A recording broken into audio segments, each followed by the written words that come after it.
Channel నుంచి వచ్చే డబ్బులు కూడా మేము తీసుకోవట్లేదు. ఎందుకంటే మాకు కావాల్సింది ఒకటే, భారత్ మాతాకి జై. ఒక్క కామెంట్ ఏంటి చాలు, మాకు కొండంత బలాన్ని ఇస్తుంది. ఆ కామెంట్ని గుర్తుపెట్టుకోండి. మన పొరుగు దేశం అయినటువంటి పాకిస్తాన్లో వింత వింత పరిస్థితులు ఎప్పుడు నడుస్తూ ఉంటాయి. ఇప్పుడు ఇంకా వింతమైనటువంటి పరిస్థితులు కనిపిస్తున్నాయి. అక్కడ ప్రజలకి తినడానికి తిండి లేక ఆర్థికంగా దేశం దివాలా తీస్తున్నా సరే, వారి దృష్టంతా కేవలం భారతదేశం మీదే ఉంది తెల్లారిన దగ్గర నుంచి. ముఖ్యంగా భారత ప్రధానమంత్రి నరేంద్ర మోడీ ఇజ్రాయెల్ పర్యటన గురించి అక్కడ చర్చలు అనేవి తారాస్థాయికి చేరిపోయాయి. ఇజ్రాయెల్లో మోడీకి లభించినటువంటి ఘన స్వాగతం, ఆ దేశ పార్లమెంట్లో ఆయన ప్రసంగం చూసినటువంటి పాకిస్తాన్ పాలకులు, మీడియా అస్సలు తట్టుకోలేకపోతున్నారు ఆ వీడియోలు చూసి. ఎంతగా అంటే ఇజ్రాయెల్ ప్రధానమంత్రి నెతన్యాహు మోడీని తన ప్రాణ స్నేహితుడని పిలవడం చూసి వాళ్ళు ఏకంగా కంగారు పడిపోతున్న పరిస్థితి ఉంది. ఆఖరికి నెతన్యాహు భార్య వేసుకున్న డ్రెస్సు రంగు, మోడీ జేబులో ఉన్న రుమాలు రంగు ఒకటే అంటూ అక్కడ జరుగుతున్న చర్చలు చూస్తుంటే వాళ్ళు అసలు సమస్యలను ఎంతగా పక్కన పెట్టేసి మన మీద ఫోకస్ చేస్తున్నారో అర్థమవుతుంది పాకిస్తాన్ వాళ్ళు. పాకిస్తాన్లో అసలు సమస్యలు ఏంటంటే నిజానికి ఒక పెద్ద ఊబిలో కూరుకుపోయింది ఆ దేశం.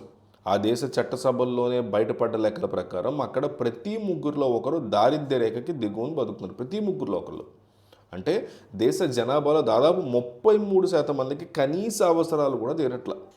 ఇది వాళ్ళ పరిస్థితి. గత 11 ఏళ్లలో ఎన్నడూ లేనంతగా అక్కడ పేదరికం ఒక్కసారిగా పెరిగిపోయింది.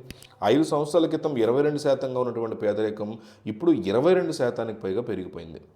సో ప్రజలకి తినడానికి గోధుమ పిండి దొరక క్యూలో నిలబడి కొట్టుకున్న పరిస్థితి కూడా ఉంది క్లియర్గా.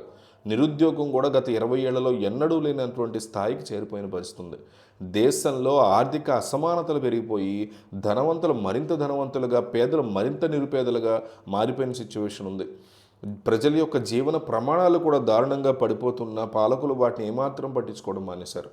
ప్రజల కడుపు కొట్టి ఆయుధాలు కొనటం వల్ల దేశానికి ఒరిగేది ఏమీ లేదు. IMF లాంటి సంస్థల నుంచి అప్పు తెచ్చుకున్నటువంటి డబ్బులు ప్రజల యొక్క సంక్షేమం కోసం వాడాల్సింది పోయి చైనా నుంచి యుద్ధ విమానాలు కొనడానికి పాకిస్తాన్ ఖర్చు చేస్తోంది. సో ప్రజలకి తిండి పెట్టడం కంటే భారతదేశం మీద విషం చెమ్మడమే ముఖ్యమన్నట్టుగా అక్కడ వ్యవస్థలు పనిచేయడం అనేది అత్యంత దౌర్భాగ్యకరమైన విషయం. ప్రజల దృష్టిని మరలించడానికి మతం పేరుతో లేదా భారత వ్యతిరేకత పేరుతో ఒక రకమైనటువంటి మత్తును ఎక్కిస్తున్నారు జనాల్లోకి.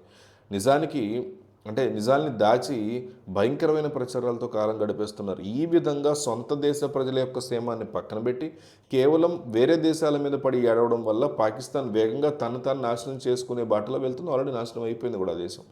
మారుతున్న ప్రపంచంలో దేశ గౌరవం పెరగాలి అంటే ఆర్థికంగా నిలదొక్కుకోవాలి, కానీ ఇలాంటి పనికిమాలిన చర్చలతో కాదు అని ఆ దేశం అసలు తెలుసుకోవట్లేదు.